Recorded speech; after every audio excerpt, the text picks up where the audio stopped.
감사합니다. 우리는 이 성탄절이라고 하면 성탄절의 상징 화이트 크리스마스를 생각하게 됩니다. 성탄절에는 이 새벽에 눈이 와서 교회 오는 길에 그 눈길을 뽀도독 뽀도독 소리 내며 발자국을 내며 걸어왔던 그런 기억들을 아마 어렴풋하게 떠올리실 겁니다. 제가 양산에 이사 와서 여기에도 눈이 옵니까? 하고 물어보니까 오긴 온대요. 얼마에 한 번씩 옵니까? 하니까 한 10년에 한 번씩 온다고 했습니다. 저는 그 말을 듣고 절망했습니다. 그런데 동시에 희망도 가집니다. 어쨌든 오니까. 기왕에 10년에 한 번 정도 올 거면 성탄의 아침에 눈이 왔으면 좋겠다. 그런 기대를 가지고 있습니다. 성탄의 아침에 눈이 내리기를 바라는 사람들의 마음은 온 세상에 더럽고 추악한 것들을 하늘에서 내린 하얀 눈으로 다 가리워주기를, 다 덮어주기를 바라는 그런 마음일 겁니다. 또 1년 동안 여러 가지 일로 죄악 세상에서 내 마음도 더러워졌는데 이 마음 또한 하늘에서 내리는 하얀 눈처럼 하얗게 덮여지기를 바라는 그런 마음의 기대감일 겁니다. 그런데 이 눈에 치명적인 약점이 있습니다. 햇살에 녹아버리면 내리기 전보다 훨씬 더 더럽습니다. 땅도 더럽고 녹으면서 그건 참 눈뜨고 보기 힘들 만큼 더럽고 오히려 더 내리지 않음이 좋았을 걸 하는 그런 느낌을 가질 만큼 참 보기에 어렵습니다. 그런데 이렇게 하늘에서 내리는 눈이 하얗게 덮여졌다가 녹으면서 도로가 지저분해지고 더러워지는 것과는 비교할 수 없을 만큼 하나님의 은혜가 우리 가운데 눈처럼 내리면 하나님이 주시는 진정한 은혜는 결코 녹는 일도 없고 들추어내는 일도 없고 사라지는 법이 없습니다. 오늘 우리는 이 본문의 보아스라는 사람을 통해서 그리스도의 사랑과 하나님의 녹지 않는 은혜를 함께 나누어 보기를 간절히 원합니다. 룻과 나오미가 모압 땅에서 베들레헴으로 돌아왔습니다. 돌아올 때 그때가 보리 추수를 시작하는 때였습니다.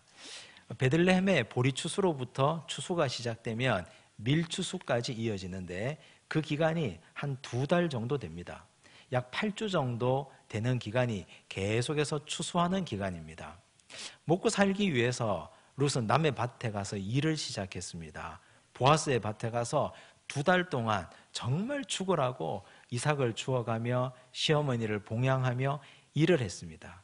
그러면 그 순간 그 2달 동안 시어머니 나오미는 뭘 하고 있었을까요? 며느리 일터에 보내놓고 앉아서 밥만 받아 먹고 있었을까? 참 얄밉지 않습니까? 그러면 정말 그랬을까? 그렇지 않습니다. 시어머니 나오미도 뭔가 중요한 일을 하고 있었습니다. 어떤 일을 하고 있었느냐? 보아스의 뒷조사를 하고 있었습니다. 보아스가 어떤 사람인지, 보아스가 과연 괜찮은 사람인지, 이분이 혈통이 어떤지, 뭘 하고 사는 사람인지 보아스를 조사하고 있었습니다. 2달 동안. 그런데 드러난 게 있죠. 누구나 다 아는 게 있습니다. 보아스는 그 당시 베들레헴에서 최고로 부자인 재력가였습니다. 사람들이 다 아는 사실입니다. 그리고 이 나이 든 어른의 촉감, 느낌, 말로 표현할 수 없는 그 느낌으로는 이 보아스가 내 며느리 룻에게 관심이 있다, 뭔가 좋은 마음, 호감을 품고 있다는 걸 그녀는 알고 있었습니다. 그래서 좀 더 깊이 조사해보자 하고 들여다봤더니 보아스가 죽은 자기의 남편 엘리멜렉과 먼 친척벌에 있는 사람이라는 걸 알았습니다. 그리고 조금 더 들여다보니 이 보아스는 기업을 물러줄 사람의 서열 가운데 있다는 사실도 보았습니다. 여기서 기업을 물은 자가 어떤 자냐? 이건 그 당시 유대의 사회안전망, 사회안전보장 장치와 같은 거였습니다. 예를 들어 지금 이 나오미의 집같이 갑자기 재난이 닥쳤습니다. 남편이 죽었습니다. 2 아들도 죽었습니다. 그러면 조금 가지고 있던 전답, 땅을 어떻게 유지하겠습니까? 먹고 살려면 이걸 팔 수밖에 없게 되겠죠. 근데 그 땅을 팔고 나면 나중에는 조금 더 시간이 지나도 경제 활동을 못하게 되면 결국 그 가정에 있는 여자들은 노비로 팔려갈 수밖에 없게 됩니다. 어린아이들도 종으로 팔려가게 됩니다. 그런 일을 막고자 해서 가까운 친족들이 전답이 팔려가지 않도록 먹고 살만하도록 돈을 지원해 주는 겁니다. 혹시 팔려간 전답이 있으면 사서 되찾아줍니다. 그리고 상속도 시켜줍니다. 또 하나 중요한 기업 물을자의 역할은 혹시 후사를 낳지 못하고 남편이 죽었으면 여인을 데려다가 취합니다. 자녀를 낳아줍니다. 그런데 그 낳은 자녀는 자기 호적에 입적시키지 못합니다. 죽은 사람의 자식이 됩니다. 그 자녀가 자랍니다. 그 자녀가 자라면 상속을 해주는데 그 상속도 자기 재산에서 해줘야 됩니다. 그러면 따지고 보면 기업을 물으는 자는 남는 것이 하나도 없습니다. 아무것도 남는 것이 없는데 그게 율법에 명시되어 있는 기업 물을 자의 책임입니다.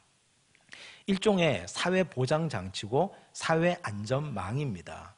유랑하는 자, 떠도는 자, 일시에 재난을 당해서 어려움을 겪는 일이 없도록, 그래서 친척들 가운데 가까운 순서부터 재력이 있는 사람들이 그 일을 감당하도록 기업 물을 자들을 정해 놓았습니다. 하지만 그 당시 지금 룻과 나오미가 사는 이 당시는 사사시대여서 율법이 많이 흐려진 시대입니다. 그런 법은 있었지만, 그런 도덕법, 관습법은 있었지만 사람들이 그걸 전혀 지키지 않았습니다. 왜냐하면 나에게 전혀 득이 되지 않으니까. 나에게 손해만 되는데 누가 지키겠습니까? 한데 나오미는 깊이 들여다보니 보아스는 믿을 만한 사람이었습니다. 내 며느리 룻도 사랑하고 호감이 있고 이 사람은 하나님을 무엇보다도 사랑하는 사람이어서 기업 물을 자의 책임을 율법대로 행할 만한 사람이었습니다. 그래서 확신했습니다. 2달 동안 조사하고 거사일을 정하고 확신하고 그리고 며느리에게 이렇게 말합니다. 오늘 읽은 3장 1절입니다. 우리 함께 읽겠습니다. 룻의 시어머니 나오미가 그에게 이르되 내 딸아 내가 너를 위하여 안식할 곳을 구하여 너를 복되게 하여야 하지 않겠느냐. 너를 위하여 안식할 곳을 구하여. 이 말은 쉽게 말해서 내가 너 시집 보내겠다. 나에게 맡겨라 이제. 내가 너를 시집 보내는 참모가 되겠다. 너는 내가 하라는 대로만 하면 된다. 이 말입니다. 우리가 여기서 발견할 수 있는 중요한 진리는 억지로 지고 가는 십자가라 하더라도 그 십자가가 시간이 지나면 말로 형언할 수 없는 크나큰 상급으로 바뀌어 나에게 돌아온다는 사실입니다. 룻에게 있어서 나오미는 십자가 아닙니까? 룻에게 있어서 나오미는 엄청난 인생의 큰 무게요, 고난 아닙니까? 나오미 때문에 자기 고향을 떠나서 베들레헴으로 왔습니다. 마음이 약해서 시어머니의 맞잡은 손을 놓지 못해서 여기까지 왔습니다. 나 혼자면 어떻게 살 수 있을 텐데, 그런데 이 시어머니 때문에 2달 동안 꼬박 아무것도 하지 못하고 남의 밭에 가서 일해서 어른을 공양하고 섬겼습니다. 사실 큰 십자가입니다. 앞으로 이 큰 십자가를 몇 년이나 혹은 몇십 년이나 혹은 얼마나 더 이 십자가를 지고 내가 살아가야 될지 모를 정도의 큰 짐입니다. 그런데 그 십자가 버리지 않고 딴 데 어디 내팽개치지 않고 끝까지 짊어지고 갔더니 십자가가 바뀌어 기쁨이 되고 그 십자가가 바뀌어 룻의 인생에 막혀진 담을 여는, 막혀진 문을 여는 큰 열쇠, 놀라운 은혜로 환원되었습니다. 1년 동안 우리 인생에 막힌 담들이 있고 이거 버리고 싶은데 억지로 지고 왔던 십자가가 있다면 그 십자가 끝까지 붙들고 가시기 바랍니다. 하나님께서 나중에 시간이 지나면 이 십자가를 바꾸어서 내 인생에 놀랍고 위대한 선물로 되갚아 주실 것이 분명하기 때문입니다. 자식이 내 인생의 십자가라면 그 자식 십자가 버리지 마시고 붙들고 기도하고 계속해서 하나님 앞에 매달리고 짊어지고 가보십시오. 시간이 지나서 내가 이놈 붙들고 기도하기를 잘했다. 내가 이거 붙들고 끝까지 하나님 앞에 투쟁하고 눈물 흘리기를 잘했다. 내 인생을 이렇게 환하게 비춰주다니. 일터에 많은 십자가가 있다면 그거 버리지 말고 붙들고 가십시오. 억지로 진 십자가라 하더라도 그거 붙들고 가다 보면 훗날 시간이 지나면 그 십자가가 바뀌어 놀라운 선물로, 나도 상상하지 못했던 선물로 우리에게 돌아오게 될 줄로 믿습니다. 룻에게 있어서 나오미는 십자가였는데 이제는 자기 인생에 막힌 문을 여는 귀한 열쇠가 되었습니다. 나오미 아니었다면 룻의 인생이 이렇게 바뀌어질 리가 없게 되었기 때문입니다. 나오미가 제시한 작전입니다. 거사이를 잡았습니다. 그날이 바로 보리를 타작하는 날입니다. 추수를 다 해서 창고에 들여야 되는데 타작을 하고 들여야 될 것 아닙니까? 이제 타작을 하고 창고에 들이면 농사는 일단락 됩니다. 지금까지 거두어들인 보리를 타작해서 하루 종일 타작해서 창고에 넣는 날입니다. 이날은 잔칫날입니다. 하루 종일 일하고 창고에 넣고 일꾼들이 저녁에 잔치를 합니다. 마음껏 먹고 마음껏 마십니다. 그러고 나서 밤에는 타작 마당에서 모두가 다 야영을 합니다.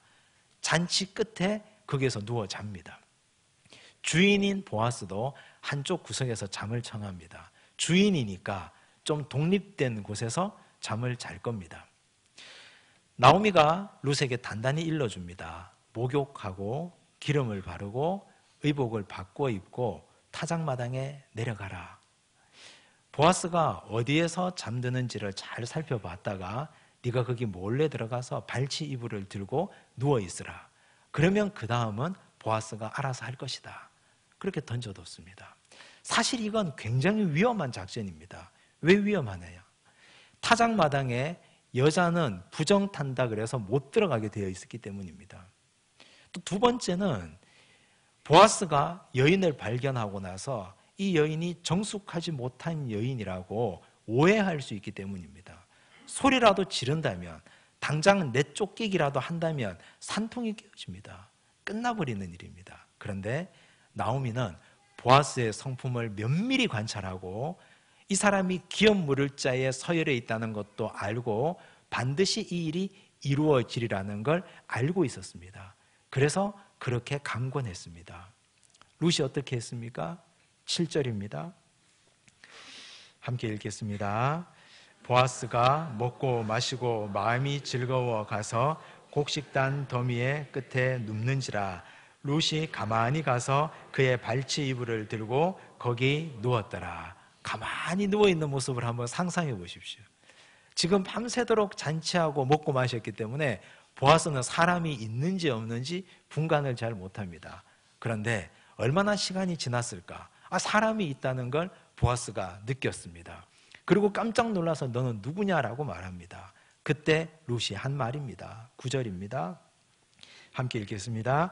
이르되 내가 누구냐 하니 대답하되 나는 당신의 여종 룻이오니 당신의 옷자락을 펴 당신의 여종을 덮으소서.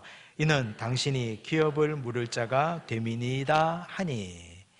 이 말이 너무너무 아름답고 중요한 말입니다. 당신의 옷자락을 펴 당신의 여종을 덮으소서. 여기 덮다라는 말이 명사로 쓰이면 은혜라는 뜻의 헤세드입니다. 헤세드, 은혜. 그런데 이 은혜가 동사로 쓰이면 덮어주다, 가려주다, 감추어주다 라는 의미입니다. 룻이 보아스에게 바라는 것은 여종의 상처를 덮어주십시오. 여종의 부끄러움을 가려 주십시오 라는 간절한 청원입니다. 룻은 어린 나이에 시집 갔습니다. 그런데 남편이 죽었습니다. 어린 나이에 시집 가서 어린 나이에 못 모르고 살다가 자녀 없이 남편이 돌아갔습니다. 그로 인해서 생겨난 마음의 상처들, 아픔들 당신이 좀 덮어주시면 안 되겠습니까? 당신이 가려주시고 덮어주십시오. 저는 이 가슴에 상처난 가슴을 안고 당신에게 나왔으니 당신의 은혜를 기대하오니 이 상처 좀 가려주십시오. 시어머니 따라서 고향 떠나서 베들레헴에 왔는데 내가 이방 사람이라고 해서 사람들이 나에게 상처를 줍니다.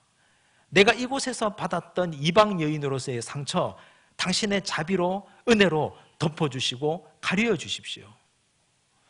제가 시어머니와 잘 살겠다고 결단하고 왔는데 그럼에도 불구하고 인간관계에서 벌어지는 많은 어려움으로 인해서 일어났던 상처들, 서운한 점들, 이해할 수 없는 어른의 모습들, 그로 인해서 나타난 이 상처들 덮어주십시오. 가려 주십시오. 당신의 은혜 아니면 저는 어디 가서도 이 상처를 치유받을 데가 없습니다. 부디 덮어주시고 쫓아내지 마시고 저를 부정한 여인이라 말하지 마시고 여인이 이 자리에 들어오지 못한다 해서 쫓아내지 마시고 당신의 은혜로 나를 가려 주시고 덮어주십시오. 우리는 얼마나 많은 상처들이 있습니까? 1년 동안 사시면서 잘 살아보려고 했는데, 좀 잘해보려고 했는데, 일터에서도 열심히 해보려고 했는데 하는 것마다 안 되고 꼬이고 실패하고 넘어져서 사람들의 날선 말을 들어야 했고 그 말에 상처를 받았고 가까운 사람들의 질시 가운데 큰 마음의 상처를 가지고 어디서도 위로받지 못하는 마음으로 이 자리에 나왔지 않습니까? 누구에게 우리가 위로받기 위해서 나왔습니까? 사람은 상처를 덮어주지 않고 자꾸만 들추어냅니다. 부끄러움을 들추어냅니다. 너 옛날에 그렇게 했지 하고 자꾸만 들추어내는 그 상처 가지고 나왔습니다. 인간관계로 인한 상처들, 일터에서 받은 상처들, 수많은 상처들, 가슴에 엄청난 일들을 가지고 이 자리에 나왔습니다. 이 자리에 나와서 우리가 주님께 구하지 않습니까? 주님 은혜 아니면 내 상처 덮어주실 분이 없습니다. 주님의 놀라운 사랑 아니면 이 여종의 상처 어디 가서 위로받고 가리움을 받겠습니까? 덮어주십시오. 그렇게 나왔지 않습니까? 보아스의 말입니다. 11절입니다. 함께 읽겠습니다. 그리고 이제 내 딸아 두려워하지 말라. 내가 내 말대로 네게 다 행하리라. 네가 현숙한 여자인 줄을 나의 성읍 백성이 다 아느니라. 두려워하지 마라. 이 말이 어떤 말입니까? 여자가 여기 들어오지 못했는데 네가 들어왔다고 해서 내가 안 쫓아낼 테니 두려워하지 마라. 네가 지금까지 받았던 모든 상처 내가 다 가려줄 테니 두려워하지 마라. 나는 다른 사람들처럼 상처를 들추어내고 후벼파지 않을 테니 두려워하지 마라. 내가 너를 정숙하지 않은 여자라 해서 멀리하지 않을 테니 두려워하지 마라. 다 내가 덮어주고 가려줄 테니 여기 머물러 있으라. 보아스의 따뜻한 위로입니다. 성탄은 바로 이런 날입니다. 우리 예수님께서 이 땅에 오셔서 십자가 지시고 십자가에서 피를 흘려주셨습니다. 예수님의 손과 발, 옆구리에서부터 흘러내린 피가 하늘에서 내린 붉은 눈이 됐습니다.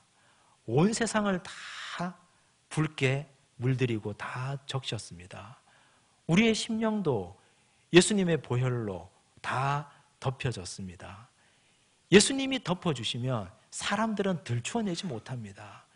예수님이 우리의 상처, 우리가 일터에서 받았던 상처, 사람에게 받았던 상처, 우리가 지난날 살아오면서 그 어떤 것으로도 치유받을 수 없었던 모든 상처 주의 보혈로 덮임받으면 그게 은혜가 되어서 사람들은 절대 그걸 들추어내지 못합니다.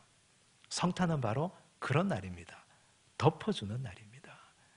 예수님께서 가늠하다가 현장에서 잡힌 여인이 나왔습니다. 사람들이 상처를 들추어냅니다.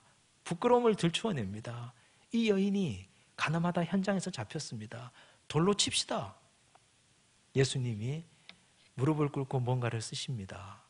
사람들이 다 떠나갑니다. 여인에게 다가갔습니다. 나도 너를 정죄치 아니하노니 가서 다시는 죄를 짓지 마라. 덮어주셨습니다. 사람들에게 매국노 노릇을 하던 삭개오, 예수님 내려오라 하시고 오늘 구원이 너희 집에 이르렀다. 이 사람도 아브라함의 자손입니다. 하고 구원을 선포해 주셨습니다. 덮어주셨습니다. 성탄은 바로 덮어주는 날입니다. 우리 상처가 주님의 보혈의 공로로 가리움을 받은 것처럼 우리도 옆 사람의 상처, 아픔, 지난 1년 동안에 많은 나에게 힘들게 했던 모든 일들 다 눈 감아주는 날입니다. 괜찮다고 이제 내가 들추지 않을 테니 없던 걸로 하자고 그렇게 덮어주는 날입니다. 그런 주님의 은혜 받아서 가려 주시고 덮어주는 그런 귀한 은혜가 오늘 일어나기를 간절히 바랍니다. 보아스는 여기서 한 걸음 더 나아갑니다. 우리가 기대했던 것 이상의 일을 보아스는 하고 있습니다. 사람들은 세 종류의 사람이 있습니다. 기대했던 것만큼만 딱 하는 사람이 있고, 기대했던 것보다 훨씬 못한 사람이 있고, 기대했던 것 이상으로 훨씬 더 많은 것들을 선물로 주는 사람이 있습니다. 보아스가 그런 사람이었습니다. 15절입니다. 함께 읽겠습니다. 보아스가 이르되 내 겉옷을 가져다가 그것을 펴서 잡으라 하매 그것을 펴서 잡으니 보리를 6번 되어 룻에게 지워주고 성읍으로 들어가니라. 빈손으로 네가 어떻게 시어머니에게 가겠느냐? 너 겉옷을 펴보라 하고 이제 막 타작한 보리를 6번이나 되어가지고 잔뜩 주었습니다. 그걸 가지고 가서 시어머니와 끓여 먹고 내가 너에게 주는 선물이다 보내줬습니다. 보아스를 만나면 마음이 따뜻해집니다. 룻이 보아스에게 나올 때 기대했던 것은 제발 쫓겨나지만 않았으면, 나를 정숙하지 않은 여자라고 오해하지만 않았으면, 그걸 기대하고 나왔는데 그 기대는 물론이고 기대하지 않았던 먹을거리까지 잔뜩 줘서 보냈습니다. 플러스의 인생을 보아스를 통해서 경험하게 됩니다. 우리는 어떤 사람들입니까?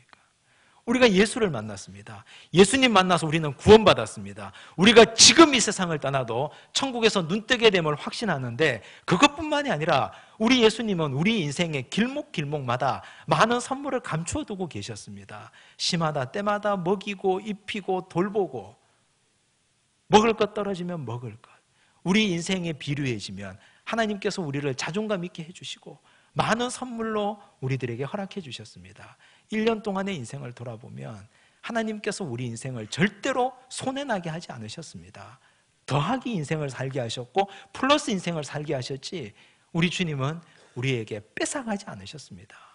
이것이 하나님의 놀라운 능력이고 선물입니다. 우리도 예수님처럼, 우리도 보아스처럼 더하는 인생을 사시기를 바랍니다. 오늘 우리 교회에서 성탄절날 떡국을 준비했습니다. 떡국만 주는 것도 고마운데 떡국 먹고 나오면 귤도 줍니다. 교회 오실 때 떡국 먹고 갈 거라고 기대하셨습니까? 기대 못 하셨죠. 근데 떡국을 기대하신 분은 딱 떡국까지만 하면 서운하잖아요. 그런데 귤을 하나를 준다니까요. 교회는 세상 사람들이 기대하는 것보다 훨씬 더 나누는 교회가 되어야 되고, 하나님의 백성들은 세상 사람들이 기대하는 것 이상으로 항상 그분 옆에 가면 더하는 인생이 되어야 됩니다. 그것이 바로 성탄이기 때문에 그렇습니다. 기대한 것 이하의 인생은 그리스도의 삶이 아닙니다. 예수님은 우리에게 기대한 것 훨씬 더 이상의 인생을 허락해 주셨고, 우리 주님은 보아스를 통해서 그런 인생을 우리에게 살게 하셨습니다. 성탄은 바로 그런 날입니다. 오늘 복된 나눔이 우리 인생에게 있기를 바랍니다. 매일 성탄의 삶을 사셔서 항상 더하는 인생, 항상 나누는 인생, 그런 인생이 주의 백성들의 삶이 되기를 간절히 바랍니다. 기도하겠습니다. 하나님 아버지 감사합니다. 예수님 닮은 보아스를 통해서 성탄의 의미를 다시 되새깁니다. 간절하게 상처의 가리움을 원하며 나아왔던 룻에게 쫓아내지 않고 책망하지 않고 두려워하지 말라 하고 그녀를 덮어주었던 보아스의 따뜻한 은총의 은혜가 오늘 우리에게도 있게 하여 주옵소서. 들추는 추악한 짓 하지 않게 하여 주시고, 덮어주고 가려주고 용서하고 이해하고 서로 손잡아주는 그리스도의 보혈의 은혜를 닮아가는 우리 모든 주의 공동체 백성들 되도록 축복하여 주시옵소서. 주님 또한 더하는 인생 되기를 원합니다. 기대했던 것 이상의 인생을 살게 하여 주시고 나누며 더하며 풍성한 인생이 우리 교회 되게 하여 주시고 성도의 삶 되게 하여 주시옵소서. 모든 말씀 예수님 이름으로 기도드리옵나이다. 아멘.